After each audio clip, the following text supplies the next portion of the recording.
Hello အားလုံးပဲမင်္ဂလာပါရှင်ဒီနေ့မျှဝေပေးချင်တာတွေကတော့ Chatbot account ထိုင်ပြီးပေါ့နော် Chatbot account ကိုခေါင်ရွေး COA ထောင်ပြီးပေါ့ COA ကလုပ်ငန်းမှာဘာလို့မရှိမဖြစ်ရေးပါလဲဆိုတော့ Excel ပဲသုံး software ပဲသုံး COA ကိုအရင်ထောင်ရပါတယ် COA ကိုအရင်ထောင်ပြီးပါသားဒီ tradition တစ်ခုက business ကိုသွားမလား income statement ကိုသွားမလားဆိုတာ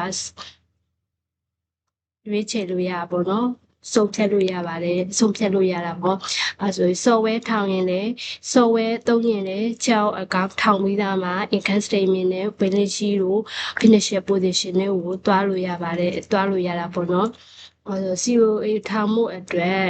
account type ကဘယ်နှမျိုးရှိလဲဆိုတော့၅မျိုးရှိ asset ရယ် liability ရယ် equity ရယ် revenue ရယ် expense ဆိုပြီးတော့account type ၅မျိုးရှိတယ်ဆိုပထမ၅မျိုးရှိရဆိုထောင်မယ်ဆိုလို့ရှိရင်6အကောင့်မှာဒီမှာ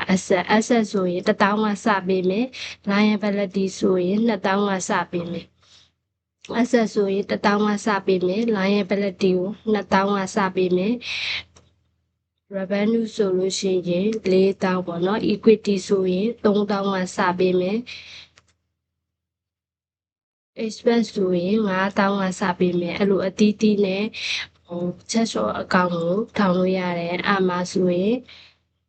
asset ရဲ့အောက်မှာကျတော့ current asset ရယ် net current asset ရယ်ဆိုပြီးတော့နှစ်မျိုးပြန်ခွဲတယ် current asset ကကျတော့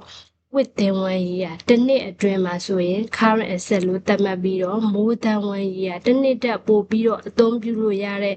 asset ပိုင်ဆိုင်မှုတွေဆိုလို့ရှိရင် non current asset ကိုသတ်မှတ်တယ် current asset အောက်မှာဘာတွေပါမလဲဆိုတော့ account receivable တွေ cash and cash equivalent တွေ inventory တွေပါတယ် cash and cash equivalent ကလက်ထဲမှာရှိတာနဲ့ဘဏ်ထဲမှာရှိတာဆိုပြီးတော့ခွဲခြားပြီးတော့စာရင်းမှတ်ထားလို့ရတယ် non current asset မှာဆိုလို့ရှိရင် property plus equipment land တွေ biddy တွေ computer တွေ laptop တွေintangible asset တွေအားလုံး non current asset မှာပါတယ် current liability ကလည်းအဲ့တိုင်းပဲ current liability မှာဆိုရင် current asset liability နဲ့ non current liability ဆိုပြီးတော့နှစ်မျိုးရှိတယ်အဲ့တော့ current liability ကကြတော့ within 1 year တစ်နှစ်အတွင်းမှာရှိတဲ့တစ်နှစ်အတွင်းပေးရရှိတယ်ဆိုပြီးတော့တစ်နှစ်အတွင်းပေးရရှိတဲ့စရိတ်တွေဆိုလို့ရှိရင် current liability ရဲ့ထည့်ပြီးတော့ more than 1 year တစ်နှစ်အတွက်long term